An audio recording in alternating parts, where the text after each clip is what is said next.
गोदान। लेखक मुंशी प्रेमचंद। कथावाचक सोनम। अध्याय 12। रात को गोबर झुनिया के साथ चला तो ऐसा काँप रहा था जैसे उसकी नाक कटी हुई हो। झुनिया को देखते ही सारे गांव में कोहराम मच जाएगा। लोग चारों ओर से कैसी हाय हाय मचाएंगे, धनिया कितनी गालियां देगी, ये सोच सोचकर उसके पांव पीछे रह जाते थे। होरी का तो उसे भय न था, वो केवल एक बार धाड़ेंगे फिर शांत हो जाएंगे। डर था धनिया का, जहर खाने लगेगी, घर में आग लगाने लगेगी।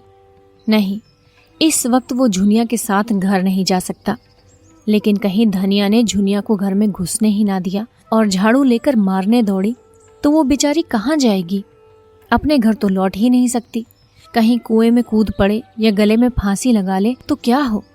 उसने लंबी सांस ली, किसकी शरण ले? मगर अम्मा इतनी निर्दयी नहीं है कि मारने दौड़े। क्रोध में 2-4 गालियां देगी, लेकिन जब झुनिया उनके पांव पकड़कर रोने लगेगी तो उन्हें जरूर दया आ जाएगी। तब तक वो खुद कहीं छिपा रहेगा।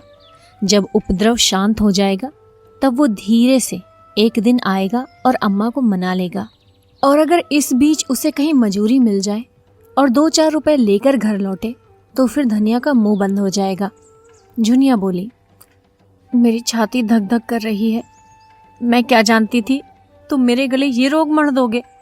ना जाने किस बुरी साइट में तुमको देखा। न तुम गाय लेने आते, न ये सब कुछ होता। तुम आगे आगे जाकर जो कुछ कहना सुनना हो कह सुन लेना, मैं पीछे से जाऊंगी। गोबर ने कहा, नहीं नहीं, पहले तुम जाना और कहना मैं बाजार से सौदा बेचकर घर जा रही थी। रात हो गई है, अब कैसे जाऊं? तब तक मैं आ जाऊंगा। जूनिया ने चिंतित मन से कहा, तुम्हारी अम्मा बड़ी गुस्सैल है। मेरा तो जी कांपता है, कहीं मुझे मारने लगी तो मैं क्या करूंगी? गोबर ने धीरज दिलाया, अम्मा की आदत ऐसी नहीं। हम लोगों तक तो कभी एक तमाचा नहीं मारा, तुम्हें क्या मारेंगी? उनको जो कुछ कहना होगा मुझे कहेंगी, तुमसे तो बोलेंगी भी नहीं। गांव समीप आ गया। गोबर ने ठिठक कर कहा, अब तुम जाओ। जूनिया ने अनुरोध किया, तुम भी देर न करना। नहीं नहीं, क्षण भर में आता हूं, तू चल तो। मेरा जी ना जाने कैसा हो रहा है, तुम्हारे ऊपर क्रोध आता है। तुम इतना डरती क्यों हो? मैं तो आ ही रहा हूं। इससे तो कहीं अच्छा था कि किसी दूसरी जगह भाग चलते। जब अपना घर है तो क्यों कहीं भागे? तुम नाहक डर रही हो। जल्दी से आओगे ना? हाँ हाँ, अभी आता हूं। मुझसे दगा तो नहीं कर रहे हो? मुझे घर भेजकर कहीं आप चलते बनो। इतना नीच नहीं हो झूना, जब तेरी बाह पकड़ी है तो मरते दम तक निभाऊंगा। झुनिया घर की ओर चली। गोबर एक क्षण दुविधा में पड़ा खड़ा रहा, फिर एकाएक सिर पर मंडराने वाली धिक्कार की कल्पना भयंकर रूप धारण करके उसके सामने खड़ी हो गई। कहीं सचमुच अम्मा मारने दौड़े तो क्या हो? उसके पांव जैसे धरती से चिमट गए। उसके और उसके घर के बीच केवल आमों का छोटा सा बाग था। झुनिया की काली परछाई धीरे धीरे जाती हुई दिख रही थी। उसकी ज्ञानेंद्रियां बहुत तेज हो गई थी। उसके कानों में ऐसी भनक पड़ी जैसे अम्मा झुनिया को गाली दे रही हैं। उसके मन की कुछ ऐसी दशा हो रही थी मानो सिर पर गणासे का हाथ पड़ने वाला हो। देह का सारा रक्त जैसे सूख गया हो। एक क्षण के बाद उसने देखा जैसे धनिया घर से निकलकर कहीं जा रही है। दादा के पास जाती होगी। शायद दादा खा पीकर मटर अघोरने चले गए हैं। वो मटर के खेत की ओर चला। जौ गेहूं के खेतों को रौंदता हुआ वो इस तरह भागा जा रहा था मानो पीछे दौड़ आ रही है। वो है दादा की मड़ैया। वो रुक गया और दबे पांव जाकर मड़ैया के पीछे बैठ गया। उसका अनुमान ठीक निकला। वो पहुंचा ही था कि धनिया की बोली सुनाई दी। ओह, गजब हो गया। अम्मा इतनी कठोर है, एक अनाथ लड़की पर इन्हें तनिक भी दया नहीं आती। और जो मैं भी सामने जाकर फटकार दूं कि तुमको झुनिया से बोलने का कोई मजाल नहीं है तो सारी सेख ही निकल जाए। अच्छा, दादा भी बिगड़ रहे हैं। केले के लिए आज ठीकरा भी तेज हो गया है। मैं जरा अदब करता हूँ, उसी का फल है। ये तो दादा भी वहीं जा रहे हैं। अगर इन्होंने झुनिया को मारा पीटा तो मुझसे न सहा जाएगा। भगवान, अब तुम्हारा ही भरोसा है। मैं न जानता था कि इस विपत में जान फंसेगी। झुनिया मुझे अपने मन में कितना धूर्त, कायर और नीच समझ रही होगी, मगर उसे मार कैसे सकते हैं? घर से निकाल भी कैसे सकते हैं? क्या घर में मेरा हिस्सा नहीं है? अगर झुनिया पर किसी ने हाथ उठाया तो आज महाभारत हो जाएगा। माँ बाप जब तक लड़कों की रक्षा करे तब तक माँ बाप हैं, जब उसमें ममता ही नहीं तो कैसे माँ बाप। होरी ज्यों ही मड़ैया से निकला, गोबर भी दबे पांव धीरे धीरे पीछे पीछे चला, लेकिन द्वार पर प्रकाश देखकर उसके पांव बंध गए। उस प्रकाश रेखा के अंदर वो पांव नहीं रख सकता। वो अंधेरे में ही दीवार से चिमटकर खड़ा हो गया। उसकी हिम्मत ने जवाब दे दिया, हाय, बेचारी निरपराध झुनिया पर ये लोग झल्ला रहे हैं और वो कुछ नहीं कर सकता। उसने खेल खेल में जो एक चिंगारी फेंक दी थी वो सारे खलिहान को भस्म कर देगी, ये उसने ना समझा था। और अब उसमें इतना साहस ना था कि सामने आकर कहे, हाँ, मैंने चिंगारी फेंकी थी। जिन टिकोनों से उसने अपने मन को संभाला था वे सब इस भूकंप में नीचे आ रहे और वो झोपड़ा नीचे गिर पड़ा। वो पीछे लौटा। अब वो झुनिया को क्या मुंह दिखाए। वो 100 कदम चला, पर इस तरह जैसे कोई सिपाही मैदान से भागे। उसने झुनिया से प्रीति और विवाह की जो बातें की थी वो सब याद आने लगी। वो अभिसार की मीठी स्मृतियां याद आईं, जब वो अपने उन्मत्त उसासों में, अपनी नशीली चितवनों में मानो अपने प्राण निकालकर उसके चरणों पर रख देता था। झुनिया किसी वियोगी पक्षी की भांति अपने छोटे से घोंसले में एकांत जीवन काट रही थी। वहां नर का मत्त आग्रह न था, न वो उद्दीप्त उल्लास, न शावकों की मीठी आवाजें, मगर बहेलिये का जाल और छल भी तो वहां न था। गोबर ने उसके एकांत घोंसले में जाकर उसे कुछ आनंद पहुंचाया या नहीं, कौन जाने, पर उसे विपत्ति में तो डाल ही दिया। वो संभल गया। भागता हुआ सिपाही मानो अपने एक साथी का बढ़ावा सुनकर पीछे लौट पड़ा। उसने द्वार पर आकर देखा तो किवाड़ बंद हो गए थे। किवाड़ों की दराजों से प्रकाश की रेखाएं बाहर निकल रही थी। उसने एक दरार से बाहर झांका। धनिया और झुनिया बैठी हुई थी। होरी खड़ा था। झुनिया की सिसकियां सुनाई दे रही थी और धनिया उसे समझा रही थी, बेटी, तू चलकर घर में बैठ। तेरे काका और भाइयों को मैं देख लूंगी। जब तक हम जीते हैं किसी बात की चिंता नहीं है। हमारे रहते तुझे कोई तिरछी आंखों से भी ना देख सकेगा। गोबर गदगद हो गया। आज वो किसी लायक होता तो दादा और अम्मा को सोने से मर देता और कहता, अब तुम कुछ परवाह ना करो, आराम से बैठे खाओ और जितना दान पुण्य करना चाहो करो। झुनिया के प्रति अब उसे कोई शंका नहीं है। वो उसे जो आश्रय देना चाहता था वो मिल गया। झुनिया उसे दगाबाज समझती है तो समझे, वो तो अब तभी घर आएगा जब वो पैसे के बल से सारे गांव का मुंह बंद कर सके। और दादा और अम्मा उसे कुल का कलंक न समझकर कुल का तिलक समझे। मन पर जितना ही गहरा आघात होता है उसकी प्रतिक्रिया भी उतनी ही गहरी होती है। इस अपकीर्ति और कलंक ने गोबर के अंतःस्थल को मथ कर वो रत्न निकाल लिया जो अभी तक छिपा पड़ा था। आज पहली बार उसे अपने दायित्व का ज्ञान हुआ और उसके साथ ही संकल्प भी। अब तक वो कम से कम काम करता और ज्यादा से ज्यादा खाना अपना हक समझता था। उसके मन में कभी ये विचार ही नहीं उठता था कि घर वालों के साथ उसका भी कुछ कर्तव्य है। आज माता पिता की उदात्त क्षमा ने जैसे उसके हृदय में प्रकाश डाल दिया। जब धनिया और झुनिया भीतर चली गईं, तो वो होरी की उसी मड़ैया में जा बैठा और भविष्य के मंसूबे बांधने लगा। शहर के बेलदारों को 5-6 आने रोज मिलते हैं, ये उसने सुन रखा था। अगर उसे 6 आने रोज मिले और वो 1 आने में गुजारा कर ले तो 5 आने रोज बच जाएंगे। महीने में 10 रुपए होते हैं और साल भर में 125। वो 125 की थैली लेकर घर आए तो किसकी मजाल है जो उसके सामने मुंह खोल सके। यही दाता दीन और यही पाटेश्वरी आकर उसकी हाँ में हाँ मिलाएंगे और झुनिया तो मारे गर्व के फूल जाए। 2-4 साल वो इसी तरह कमाता रहे तो घर का सारा दलिद्दर मिट जाए। अभी तो सारे घर की कमाई भी 125 नहीं होती, अब वो अकेला 125 कमाएगा। यही तो लोग कहेंगे कि मजूरी करता है। कहने दो, मजूरी करना कोई पाप तो नहीं है और सदा 6 आने तो थोड़े ही मिलेंगे। जैसे जैसे वो काम में होशियार होगा मजूरी भी तो बढ़ेगी। तब वो दादा से कहेगा, अब तुम घर में बैठकर भगवान का भजन करो, इस खेती में जान खपाने के सिवा और क्या रखा है। सबसे पहले वो एक पछाई गाय लाएगा जो 4-5 सेर दूध देगी और दादा से कहेगा, तुम गौ माता की सेवा करो, इससे तुम्हारा लोक भी बनेगा परलोक भी। और क्या, 1 आने में उसका गुजर आराम से ना होगा। घर द्वार लेकर क्या करना है, किसी के उसार में पड़ा रहेगा। सैकड़ों मंदिर हैं, धर्मशालाएं हैं, और फिर जिसकी वो मजूरी करेगा वो क्या उसे रहने के लिए जगह ना देगा। आटा रुपए का 10 सेर आता है, 1 आने में 2.5 पाव हुआ। 1 आने का तो वो आटा ही खा जाएगा। लकड़ी, दाल, नमक, साग ये सब कहाँ से आएगा। दोनों जून के लिए सेर भर तो आटा चाहिए ही। ओहो, खाने की तो कुछ न पूछो, मुट्ठी भर चने में भी काम चल सकता है, हलवा और पूरी खाकर भी काम चल सकता है। जैसी कमाई हो, वो आधा सेर आटा खाकर दिन भर मजे से काम कर सकता है। इधर उधर से उपले चुन लिए, लकड़ी का काम चल गया। कभी 1 पैसे की दाल ले ली, कभी आलू भूनकर भुर्ता बना लिया। यहाँ दिन काटना है कि चैन करना है। पत्तल पर आटा गूथा, उपलों पर बाटियां सेकी, आलू भूनकर भुर्ता बनाया और मजे से खाकर सो रहे।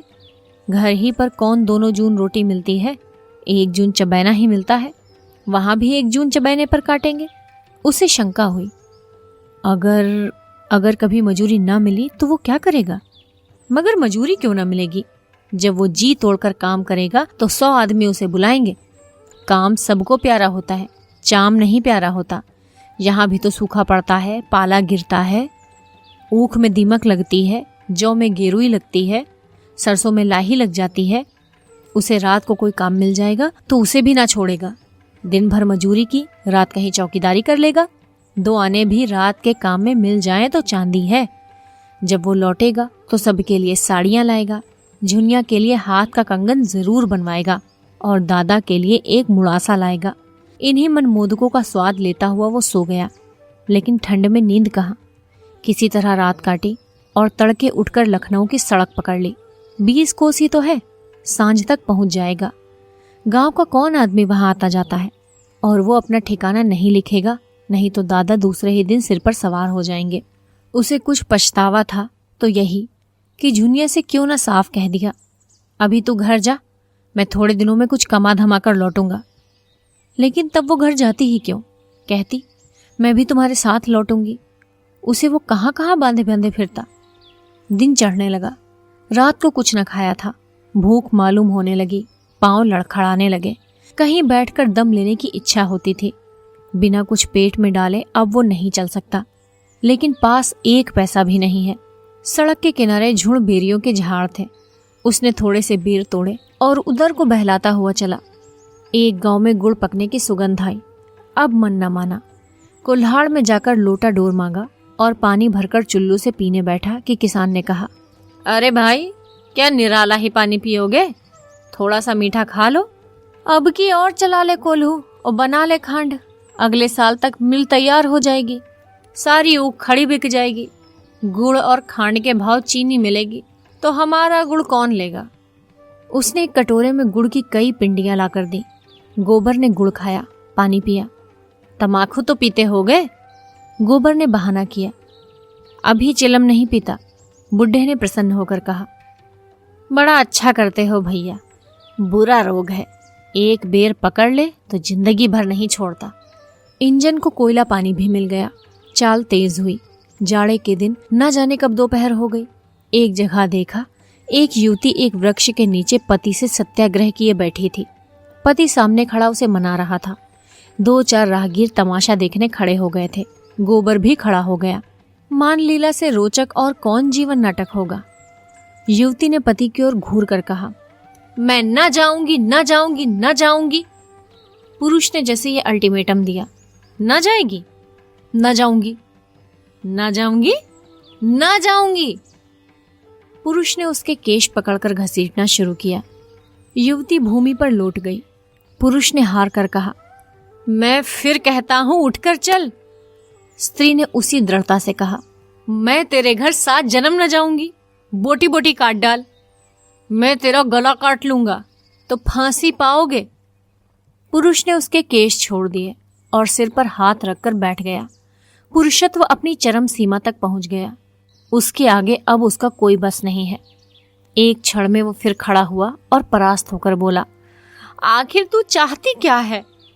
युवती भी उठ बैठी और निश्चल भाव से बोली, मैं यही चाहती हूं तू मुझे छोड़ दे। कुछ मुंह से कहेगी, क्या बात हुई? मेरे बाप भाई को कोई क्यों गाली दे? किसने गाली दी तेरे बाप भाई को? जाकर अपने घर में पूछ।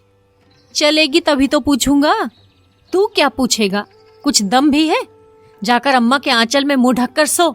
वो तेरी माँ होगी, मेरी कोई नहीं है। तू उसकी गालियां सुन, मैं क्यों सुनूं? 1 रोटी खाती हूं तो 4 रोटी का काम करती हूं, क्यों किसी की धौंस सहूं? मैं तेरा एक पीतल का छल्ला भी तो नहीं जानती। राहगीरों को इस कलह में अभिनय का आनंद आ रहा था, मगर उसके जल्द समाप्त होने की कोई आशा न थी। मंजिल खोटी होती थी। एक एक करके लोग खिसकने लगे। गोबर को पुरुष की निर्दयता बुरी लग रही थी। भीड़ के सामने तो कुछ न कह सकता था। मैदान खाली हुआ तो बोला, भाई, मर्द और औरत के बीच में बोलना तो ना चाहिए, मगर इतनी बेदर्दी भी अच्छी नहीं होती। पुरुष ने कौड़ी की सी आंखें निकालकर कहा, तुम कौन हो? गोबर ने निशंक भाव से कहा, मैं कोई हूं, लेकिन अनुचित बात देखकर सभी को बुरा लगता है। पुरुष ने सिर हिलाकर कहा, मालूम होता है अभी मेहरिया नहीं आई, तभी इतना दर्द है। मेहरिया आएगी भी तो उसके झोंटे पकड़कर ना खींचूंगा। अच्छा, अपनी राह लो, मेरी औरत है, मैं उसे मारूंगा, काटूंगा। तुम कौन होते हो बोलने वाले? चले जाओ सीधे से, यहां मत खड़े हो। गोबर का खून और गर्म हो गया। वो क्यों चला जाए? सड़क सरकार की है, किसी के बाप की नहीं है। वो जब तक चाहे वहां खड़ा रह सकता है, वहां से उसे हटाने का किसी को अधिकार नहीं। पुरुष ने ओठ चबाकर बोला, तो तुम ना जाओगे? आऊं? गोबर ने अंगोछा कमर में बांध लिया और समर के लिए तैयार होकर बोला, तुम आओ या ना आओ, मैं तो तभी जाऊंगा जब मेरी इच्छा होगी। तो मालूम होता है हाथ पैर तुड़वा के जाओगे। ये कौन जानता है किसके हाथ पांव टूटेंगे। तो तुम ना जाओगे ना। पुरुष मुट्ठी बांधकर गोबर की ओर झपटा। उसी क्षण युवती ने उसकी धोती पकड़ ली और उसे अपनी ओर खींचती हुई गोबर से बोली, तुम क्यों लड़ाई करने पर उतारू हो रहे हो जी? अपनी राह क्यों नहीं लेते? यहाँ कोई तमाशा है? हमारा आपस का झगड़ा है। कभी वो मुझे मारता है, कभी मैं उसे डांटती हूँ। तुमसे मतलब? गोबर ये धिक्कार पाकर चलता बना। दिल में कहा, ये औरत मार खाने ही लायक है।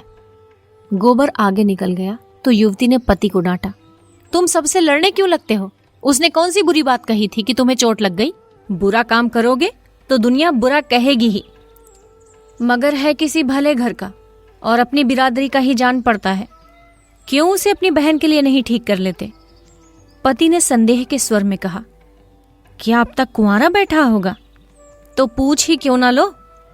पुरुष ने 10 कदम दौड़कर गोबर को आवाज दी और हाथ से ठहर जाने का इशारा किया। गोबर ने समझा शायद फिर इसके सिर पर भूत सवार हुआ, तभी ललकार रहा है। मार खाए बिना ना मानेगा। अपने गांव में कुत्ता भी शेर हो जाता है, लेकिन आने दो। लेकिन उसके मुख पर समर की ललकार न थी, मैत्री का निमंत्रण था। उसने गांव, नाम और जात पूछी। गोबर ने ठीक ठीक बता दिया। उस पुरुष का नाम कोदई था। कोदई ने मुस्कुराकर कहा, हम दोनों में लड़ाई होते होते बची। तुम चले आए तो मैंने सोचा तुमने ठीक ही कहा। मैं नाहक तुमसे तन बैठा। कुछ खेती बाड़ी घर में होती है ना? गोबर ने बताया उसके मौरूसी 5 बीघे खेत हैं और 1 हल की खेती होती है। मैंने तुम्हें जो बुरा भला कहा है उसकी माफी दे दो भाई। क्रोध में आदमी अंधा हो जाता है। औरत गुण सहूर में लक्ष्मी है। मुदा कभी ना जाने कौन सा भूत इस पर सवार हो जाता है। अब तुम ही बताओ, माता पर मेरा क्या बस है? जन्म तो उन्हीं ने दिया है, पाला पोसा तो उन्हीं ने है। जब कोई बात होगी तो मैं जो कुछ कहूंगा लुगाई ही से कहूंगा। उस पर अपना बस है। तुम ही सोचो, मैं कुपत तो नहीं कह रहा। हाँ, मुझे उसके बाल पकड़कर घसीटना न चाहिए था, लेकिन औरत जात बिना कुछ ताड़ना दिए काबू में तो रहती नहीं। चाहती है माँ से अलग हो जाऊं। तुम ही सोचो, अलग कैसे हो जाऊं और किससे अलग हो जाऊं? अपनी माँ से, जिन्होंने जन्म दिया। ये मुझसे ना होगा, औरत रहे या जाए। गोबर को भी अपनी राय बदलनी पड़ी। बोला, माता का आदर करना तो सबका धर्म ही है भाई। माता से कौन उऋण हो सकता है? कोदई ने उसे अपने घर चलने का न्योता दिया। आज वो किसी तरह लखनऊ नहीं पहुंच सकता। 2 कोस जाते जाते सांझ हो जाएगी। रात को कहीं ना कहीं टिकना ही पड़ेगा। गोबर ने विनोद किया, लुगाई मान गई? ना मानेगी तो क्या करेगी? मुझे तो उसने ऐसी फटकार बताई कि मैं लजा गया। वो खुद पछता रही है। चलो जरा माता जी को समझा देना। मुझसे तो कुछ कहते ही नहीं बनता। उन्हें भी सोचना चाहिए कि बहू को बाप भाई की गाली क्यों देती है। हमारी ही बहन है। 4 दिन में उसकी सगाई हो जाएगी। उसकी सास हमें गालियां देगी तो उससे सुना जाएगा। सब दोष लुगाई ही का नहीं, माता का भी दोष है। जब हर बात में वो अपनी बेटी का पक्ष करेगी तो हमें बुरा लगेगा ही। इसमें इतनी बात अच्छी है कि घर से रूठकर चली जाए, पर गाली का जवाब गाली से नहीं देती। गोबर को रात के लिए कोई ठिकाना चाहिए था ही। कोदई के साथ हो लिया। दोनों फिर उसी जगह आए जहां युवती बैठी हुई थी। वो अब गृहिणी बन गई थी। जरा सा घूंघट निकाल लिया और लजाने लगी थी। कोदई ने मुस्कुराकर कहा, ये तो आते ही न थे, कहते थे ऐसी डांट सुनने के बाद उनके घर कैसे जाएं। युवती ने घूंघट की आड़ से गोबर को देखकर कहा, इतनी ही डांट में डर गए? लुगाई आ जाएगी तब कहाँ भागोगे? गांव समीप ही था। गांव क्या था, पुरवा था। 10-12 घरों का, जिसमें आधे खपरैल के थे, आधे फूस के। कोदई ने अपने घर पहुंचकर खाट निकाली, उस पर एक दरी डाल दी, शरबत बनाने को कह चिलम भर लाया और एक क्षण में वही युवती लोटे में शरबत लेकर आई और गोबर को पानी का एक छींटा मानकर मानो क्षमा मांग ली। अब वो उसका नंदोई हो रहा था, फिर क्यों ना अभी से छेड़छाड़ शुरू कर दे। गोदान, लेखक मुंशी प्रेमचंद, कथावाचक सोनम। अध्याय 12।